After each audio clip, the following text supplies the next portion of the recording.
The initial round snapped out at 21:47 hours, drilling straight through Petty Officer Nash's helmet and dropping him before anyone understood what hit them. The SEALs scattered into the darkness, but there was nowhere to disappear. An enemy sniper was watching them through thermal optics, reading their heat signatures glowing like lanterns in the Afghan night, and multiple shooters were firing from hidden angles. Commander Rylan Creed barked into his radio as another shot sliced past his temple, missing by inches, shouting for immediate support, just as a second SEAL fell, then a third, the team being taken apart by unseen snipers they couldn't spot or counter in the moonless mountains buried under heavy cloud cover. Every advantage belonged to the enemy.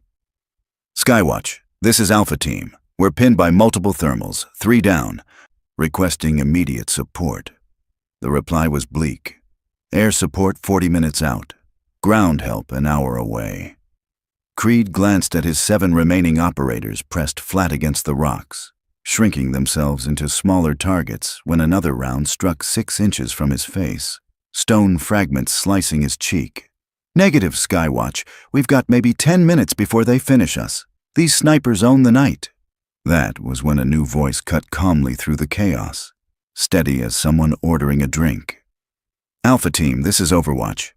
I can track them. Send coordinates and stay low. Creed froze.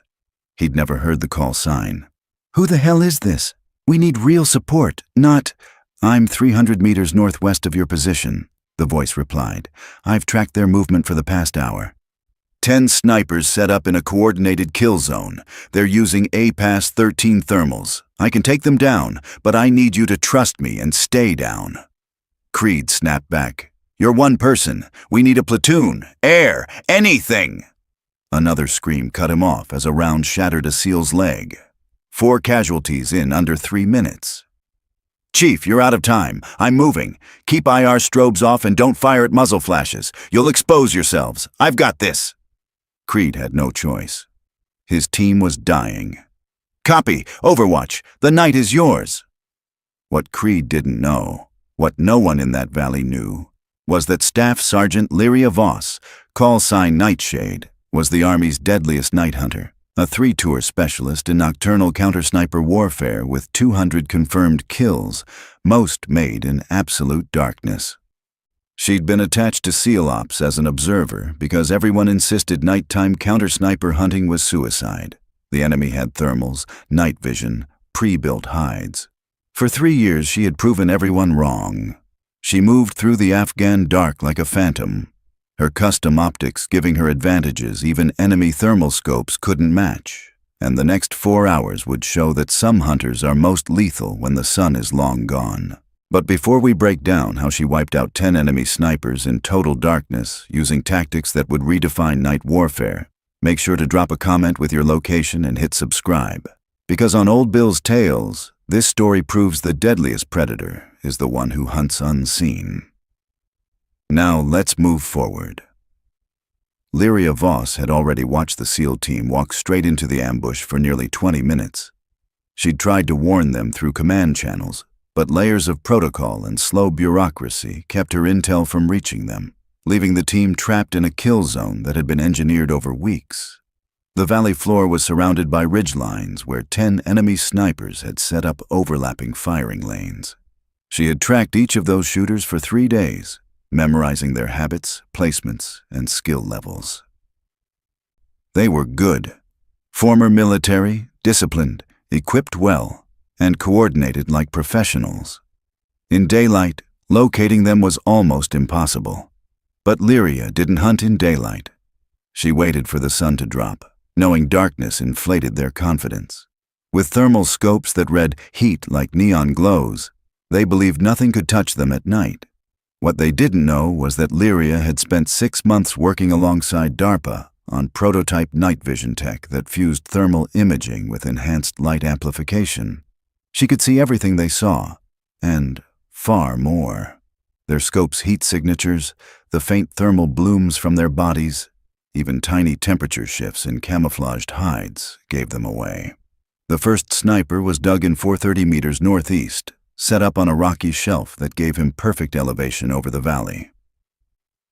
Through her upgraded optics, Lyria caught the crisp shape of his thermal outline as he lay prone behind his rifle, sweeping for targets. She herself was 380 meters from him on a parallel ridge he had no clue existed. Her suppressed SR-25 ran subsonic rounds, so when she fired, the sound dissolved into the mountain air with a faint thump impossible to trace. She measured her breathing, read the fickle high-altitude wind from instinct, and waited. The sniper shifted just enough to adjust his aim, and she took the shot. The muffled cough of her rifle echoed lightly as she watched his signature slump instantly. He never sensed her presence. 1 down, 9 remaining. She moved without hesitation. Night sniper rule number 1: never fire twice from the same spot. She crawled 20 meters to a new nest, keeping her thermal imprint hidden by the rocks. The second sniper was 520 meters to the south, tucked into a dried riverbed with full visibility on the seals. He was mid-engagement, his muzzle flash a faint bloom even through a suppressor. Lyria waited for the next flash, knowing he'd be locked into his scope. The moment he fired, she already had her angle. Her round took 1.2 seconds to reach him. He was cycling his bolt for the next shot when her bullet ended his heat signature. 2 down, 8 left. By now the rest were sensing something was wrong. 2 of their teammates had gone dead silent in under 3 minutes, and they began scrambling for contact, scanning desperately. Lyria was already shifting again, using the terrain to stay invisible. They combed the valley below, searching for threats among the seals, never imagining the danger hunting them from the higher ridges they trusted. The third and fourth snipers worked as a coordinated pair 340 meters west, hiding among clustered boulders. 1 shooter, 1 spotter, a smart setup that made them tougher targets. Lyria positioned herself at an angle covering both. The shooter was glued to the valley, while the spotter swept with thermal binoculars, the only one who could expose her. She eliminated him first. The shot was 355 meters at a downward angle, requiring careful compensation. She fired, and his thermal outline dropped instantly. The shooter jerked toward him in confusion, realizing too late something had gone wrong. That split second of hesitation was all Lyria Voss needed. 3 seconds after dropping the spotter, she sent a second round that put the shooter down as well. 4 gone, 6 remaining. Down in the valley, Commander Ryland Creed watched his surviving SEALs curl into whatever scraps of cover they could find. Enemy fire had abruptly stopped, and for half a minute, not a single shot echoed from the surrounding ridges. "Overwatch, Alpha Team, status?" Creed asked. Lyria's voice returned steady as ever. 4 enemy snipers neutralized, 6 left. Hold position, this will take a few more minutes. Creed let out a breath while his operators stared at him, silently begging for answers he didn't have. Someone out in that darkness was hunting the hunters, and whoever she was terrifyingly efficient. The 5th sniper proved to be the toughest so far. He was entrenched 680 meters east inside a cave mouth that offered him near total protection. From Lyria's angle, only the thin outline of his thermal scope and the rifle barrel were visible. The shot was brutal. Tiny target, long distance, shifting wind, and absolute darkness. One most snipers wouldn't dare attempt, but Lyria had made shots like this more times than she could count. She settled in, slowed her breathing, and ran through every variable in her head. When the sniper fired toward the valley, she had his exact bearing.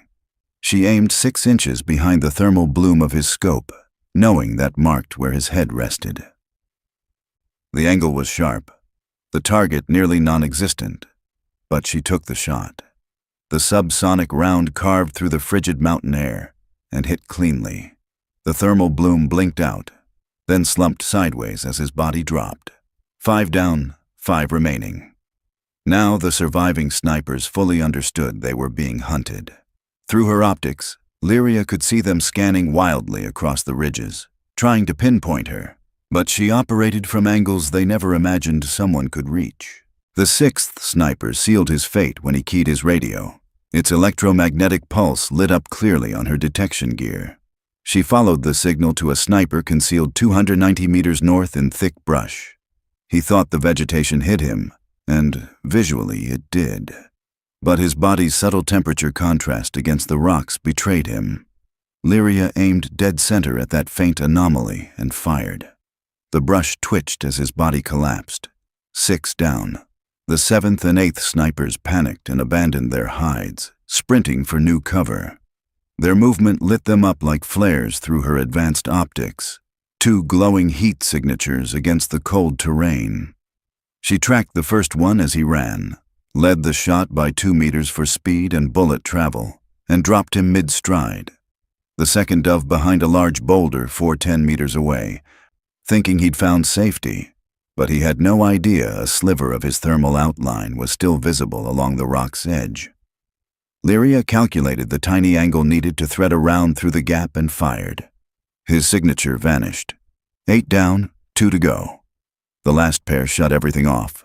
Thermal scopes dark, bodies motionless, hiding deep in their fallback positions. They knew someone with superior capability was stalking them, and their only chance was to become invisible. But Lyria Voss had tracked all 10 for days. She knew their main hides, their secondary nests, their escape crevices, and exactly where each would run when the situation turned bad. The 9th sniper crawled into a narrow rock fissure 580 meters southeast, a nearly perfect hiding place. The stone around him blocked all thermal imaging, leaving him completely invisible. But Lyria didn't need thermals. She'd watched him prepping that exact nook 2 days earlier. She aimed where experience told her his head would rest, fired into the darkness, waited, and then saw a faint thermal bloom appear as warm blood hit the cold rock. 9 down, 1 left. The final sniper was their best operator. He stayed perfectly still for 10 straight minutes. No movements, no emissions, leaving Lyria nothing to track. But no one holds still forever.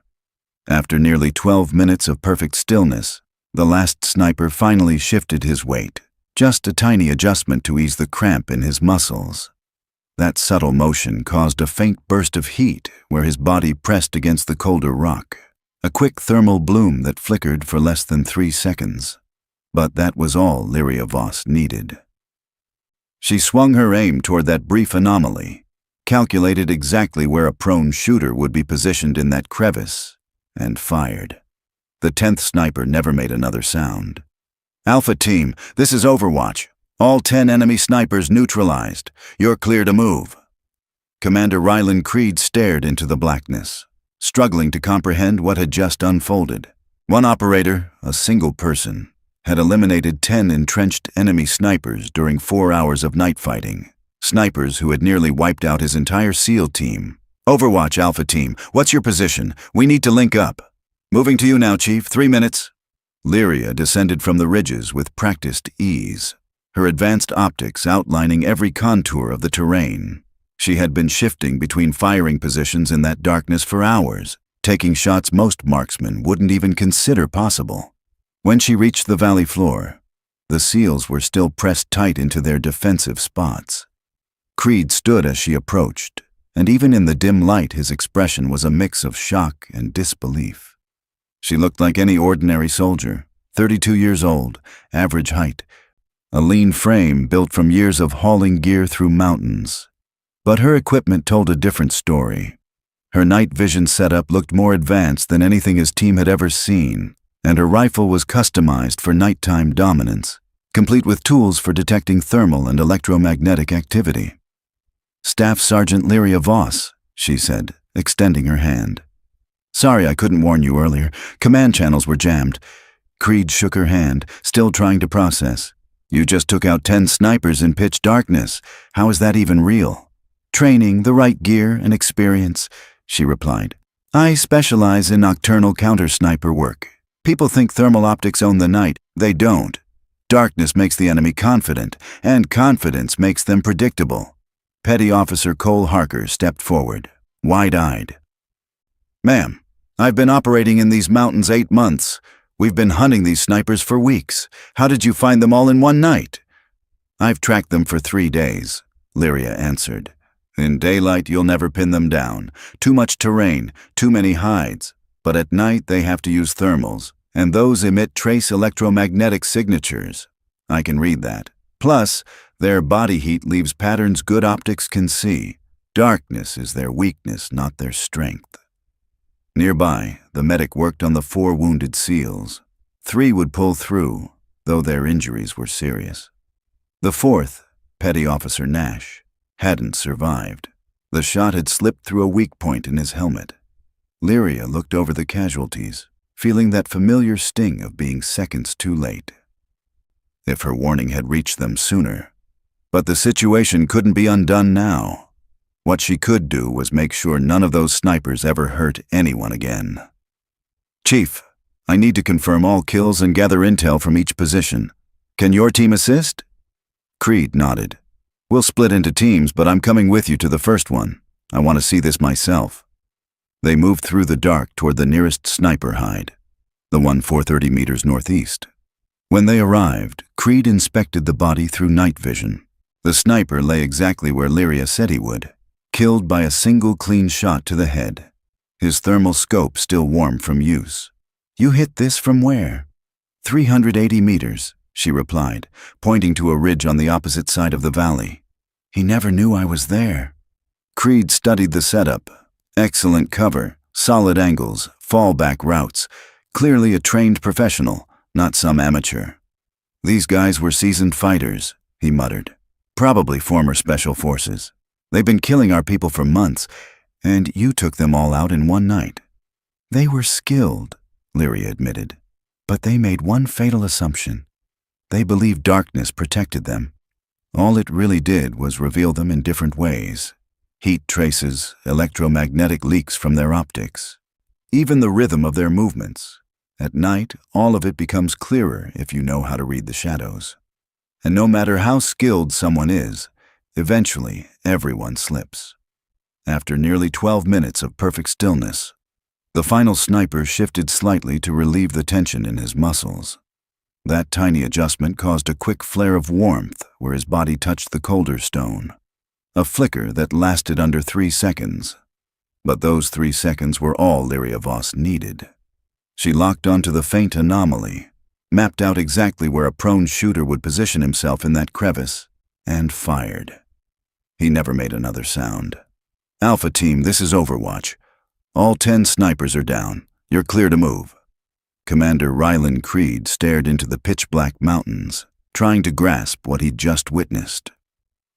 One soldier had taken out 10 coordinated enemy snipers during 4 hours of night fighting. Snipers who'd nearly wiped out his entire SEAL team. Overwatch Alpha Team, give your position. We need to link up. On my way, Chief. 3 minutes. Lyria descended from the ridges, her specialized night optics carving the terrain into detailed shadows. For 4 straight hours, she had shifted between hidden firing points, making shots most trained marksmen wouldn't dare attempt. When she stepped onto the valley floor, the SEALs were still tucked into their defensive pockets. Creed rose as she approached, shock written across his face even in the darkness. She didn't look like a legend. 32 years old, average build, lean from years in the mountains. But her gear told another story. Her night vision rig was more advanced than anything his team carried. Her rifle was customized for nighttime dominance, and the devices clipped to her harness were built to track thermal and electromagnetic signatures. Staff Sergeant Lyria Voss, she said, offering her hand. Sorry I couldn't warn you earlier. Command channels were clogged. Creed shook her hand slowly, still processing. You just wiped out 10 snipers in total darkness. How is that even possible? Training, the right equipment, and experience, she replied calmly. I specialize in night counter-sniper work. People think thermal optics give them control after sunset. They're wrong. Darkness makes them cocky, and cocky shooters get predictable. Petty Officer Cole Harker stepped closer, eyes wide. Ma'am, I've been in these mountains for 8 months. We've hunted these guys for weeks. How did you find them all in one night? I've tracked them for 3 days, Lyria explained. In daylight, they're almost impossible to locate. Too many hides, too much terrain. But at night, they rely on thermals. And those systems leak slight electromagnetic signatures. I can read that. Plus, their body heat shows patterns that good optics reveal easily. Darkness doesn't protect them. It exposes them. Nearby, the medic worked over the 4 injured operators. 3 would make it, though their wounds were serious. The 4th, Petty Officer Nash, the first man hit, had been killed instantly when a round passed through a weak point in his helmet. Lyria looked at the casualties, that familiar heaviness settling in. The feeling of being moments too late. Had her intel reached them sooner? But there was no undoing it now. What she could do was ensure none of those snipers ever fired again. Chief, I need to verify every kill and collect intel from their positions. Can your team assist? Creed nodded once. We'll split up and check each site, but I'm going with you to the first one. I need to see this with my own eyes. They moved together through the silent ridges toward the nearest sniper hide, the one 430 meters northeast. When they arrived, Creed leaned in with his night vision and examined the body. The enemy sniper lay exactly where Lyria Voss had indicated, dropped by a single clean shot to the head. His thermal scope was still mounted on the rifle, the glass faintly warm from recent use. You hit him from where? Commander Ryland Creed asked. 380 meters, she replied, pointing toward a ridge on the opposite side of the valley. He never even sensed me. Creed studied the hide. It was textbook. Solid cover, excellent firing lanes, built-in fallback routes. This wasn't the work of amateurs. These guys were trained, he muttered. Probably ex-special forces. They've been killing our people for months without consequence. And you cleared all of them in one night. They were skilled, Lyria admitted. But they trusted the darkness too much. They believed it made them invisible. Really, it just highlighted them in different ways. Heat traces, electromagnetic leakage from their optics, the rhythm of their movements. Every bit of it becomes sharper at night if you know what signs to watch for. Exactly, Lyria added. Every tool has weaknesses. Thermal optics are amazing for spotting heat, but they also emit radiation, create identifiable signatures, and narrow the user's field of view. If you understand those flaws, you can flip their strengths into liabilities. The real challenge arrived 6 weeks later. Intelligence flagged another sniper cell in a different mountain range. 8 shooters responsible for months of coalition casualties. They operated only at night, leaning heavily on thermal gear. Command authorized a nighttime strike to erase them, and Lyria was assigned to lead a 4-man SEAL element she had personally trained. They flew in by helicopter at 2200 hours, touching down 3 kilometers from the target zone. The sky was overcast, moonless, visibility nearly zero for anyone without advanced optics. Perfect conditions. Lyria and her team slipped through the darkness like it was their natural environment.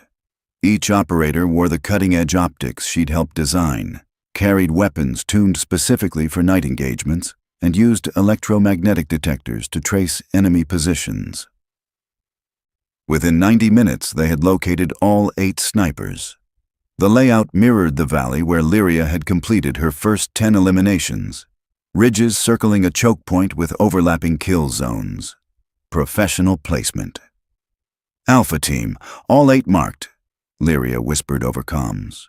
We'll engage north to south, hold position and watch for signals.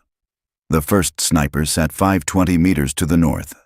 Lyria aligned the shot, her optics outlining his thermal silhouette as clear as daylight, and fired. The suppressed rifle gave a muffled thump, his heat profile blinking out instantly. 1 down. She shifted 30 meters to a fresh position, the SEALs following her movements closely, absorbing every detail. The second sniper hid 440 meters to the northeast behind a cluster of rocks. Lyria saw the faint thermal bloom of his scope as he scanned the valley. She waited until he focused forward, then put a round straight through him. 2 down. The third and fourth worked as a pair 380 meters east. Lyria signaled to Petty Officer Cole Harker, who had maneuvered into his own angle. They fired at the same moment, dropping both targets within a heartbeat. 4 down. the remaining 4 snipers realized something was wrong. They began sweeping the ridges in a panic, trying to locate the threat. But Lyria's team held elevations and angles no one expected, firing from places the enemy considered unreachable. The 5th sniper sealed his fate when he tried shifting to a new hide. The sniper's movement created a bright streak of heat against the cold rock, and Lyria Voss tracked it instantly, led the shot, and fired. 5 down. The 6th and 7th shooters froze completely, trying to vanish into the darkness, but their thermal optics were still powered, still leaking electromagnetic traces that her sensors could read. She quietly marked both positions for her SEALs, and 2 operators fired at the same instant. 7 down. The final sniper was the sharpest among them. He powered down his thermal scope, locked his body still, and blended almost perfectly into the terrain. For 10 minutes he left no trace, no signal, nothing. Then Lyria caught it. A faint thermal irregularity, barely distinguishable from the background. It might have been him, or it might have been absolutely nothing. She waited, patient and motionless, letting time force the mistake. After 12 minutes, the anomaly shifted just slightly, and that was enough. She fired into the darkness at a target she could scarcely see. For a beat, nothing changed. Then the telltale glow of a falling body appeared, the heat of blood spreading across the cold stone. Alpha Team, all targets eliminated. Proceed with verification. It took 90 minutes to confirm the kills. All 8 enemy snipers were dead, each taken out with single precise rounds in total darkness. The intel recovered from their hides revealed details on enemy networks that had operated in the region for over a year. In just 2 months, Lyria's night hunting tactics had erased 16 snipers who had been killing coalition forces with impunity. Back at base, her debriefings became far more intense as word spread across the special operations community about the night hunter who eliminated shooters no one else could ever find. Colonel Arden Locke pulled her aside after one session. Staff Sergeant Voss, what you've done is going to redefine how we handle night engagements. The Pentagon wants you to create a formal training program for nocturnal counter-sniper tactics. They want your methods taught across all special operations units. Ma'am, I'll train anyone, Lyria answered. But I want one thing understood. This isn't about me being unique. We've been looking at nighttime operations the wrong way. Darkness isn't a disadvantage, it's an asset. With the right equipment and enough training, any skilled operator can do this. Perhaps, Locke replied. But you built these tactics. You proved them. That makes you the expert. Over the next year, Lyria trained hundreds of operators in advanced night counter-sniper methods, and her doctrine became standard across units operating in Helmsford and other theaters. Enemy sniper activity plummeted. What they once relied on, darkness, became their greatest vulnerability. Their thermal scopes, which they believed made them untouchable, had turned into beacons for American night hunters. Commander Creed requested Lyria for 3 more missions over the following 6 months, and each time they eliminated sniper cells, conventional forces couldn't even locate. Her confirmed count rose to 34 enemy snipers, all killed during night operations. And she never lost a single operator under her leadership. The SEALs who worked with her spread the word fast. There was an Army staff sergeant who owned the night, someone who could track, hunt, and eliminate enemy snipers in absolute darkness, flipping every rule about nighttime warfare upside down. During one joint mission, Lyria Voss and her SEAL team pursued a notoriously elusive shooter who had killed 7 American troops over 3 weeks. He moved like a phantom, appearing only after sunset, firing a shot or 2, then disappearing without a trace. Intel suggested he was former Russian Spetsnaz, one of the deadliest operators in the entire region. Lyria spent 5 nights shadowing him, studying his habits, mapping his rhythm, anticipating where he would strike next. On the 6th night, she positioned herself somewhere no sniper would ever expect, beneath his firing point instead of across from it. When he settled into place for his nightly attack, Lyria was already waiting. She fired from 290 meters at a brutal upward angle, threading the round through a narrow slit in the rocks. He toppled from his perch, his rifle clattering down the mountainside. When his body was recovered, documents confirmed he had been responsible for more than 40 coalition deaths. One shot, one kill, one legend erased by another. Soon after, the Pentagon made Lyria's training program mandatory for every special operations sniper team. Her techniques, gear recommendations, and operating procedures became the blueprint for a new era of night warfare capability. She lectured at Fort Benning, Quantico, and advanced training sites across the military. Officers and enlisted operators alike came to understand that nighttime wasn't the enemy's domain. It was neutral ground that favored whoever mastered it. "The enemy thinks darkness shields them," Lyria told her students. "They think thermal scopes give them the edge. But every strength hides a weakness. Thermals leak signatures, movement leaves heat trails, confidence makes patterns. If you learn to read these signs, you turn the hunter into prey." Her reputation grew far beyond U.S. forces. Intelligence agencies, federal teams, even allied countries began requesting her expertise. But Lyria stayed focused on one mission: protecting American operators from snipers who believed night made them untouchable. By the end of her deployment, enemy sniper effectiveness had collapsed by 70% in regions where her trainees worked. The psychological shock alone was massive. Enemy shooters who once controlled the night now feared it. Knowing American night hunters could track and eliminate them with precision they couldn't match. They once claimed no one could hunt snipers at night, that thermal optics made them too deadly, too hidden, too protected. Staff Sergeant Lyria Voss proved them wrong.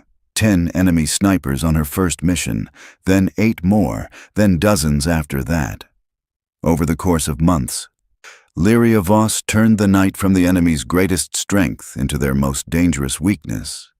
She showed special operations units that darkness wasn't something to avoid. It was a resource, a weapon to be mastered. The enemy had ruled the night with superior optics and disciplined tactics, but those same tools that made them bold also exposed them to someone who knew how to hunt in the shadows. Lyria understood that better than anyone. In the Black Mountains around Helmsford, she became the predator even elite enemy snipers never saw approaching. They believed thermal gear made them untouchable after sunset. They were wrong. Night belonged to whoever understood it best, and that was a 32-year-old Army Staff Sergeant who had spent years perfecting the craft of nocturnal warfare. 10 snipers before sunrise, then 8 more, then 34 across her deployment. The SEALs learned to trust the night hunter. The enemy learned to fear her. And Lyria Voss kept going, slipping through darkness as if she were born inside it, eliminating threats everyone else dismissed as impossible to locate. Some predators stalk the daylight, others command the darkness. Lyria proved which one truly dominates. The night answered to her, and every enemy sniper who believed otherwise discovered that truth only once, in the final heartbeat before a silent, subsonic round reached them from a direction they never imagined. 34 confirmed kills, 0 friendly casualties under her leadership, and hundreds of operators trained in her doctrine. But her legacy wasn't the numbers, it was the transformation she forced across American night combat strategy. Before Lyria, darkness was feared. After her, it became a weapon. Enemy snipers still attempted to fight after sunset, but now they did so knowing that somewhere in that vast darkness a more skilled hunter might already be tracking them, reading their heat, calculating angles, waiting for the flawless shot. The psychological impact was as devastating as the physical toll. Fear changed their behavior, slowed their attacks, broke their confidence, and that fear had a name: Lyria Voss. The night hunter who proved that darkness was never protection, only another battlefield where skill, technology, and willpower determined survival. The SEALs once said, "No one hunts snipers at night." Lyria Voss proved them spectacularly wrong, one flawless round at a time, until night once again belonged to America's warriors. Thank you for watching Old Bill's Tales. Subscribe for more powerful stories of the brave women who stand between danger and those they protect.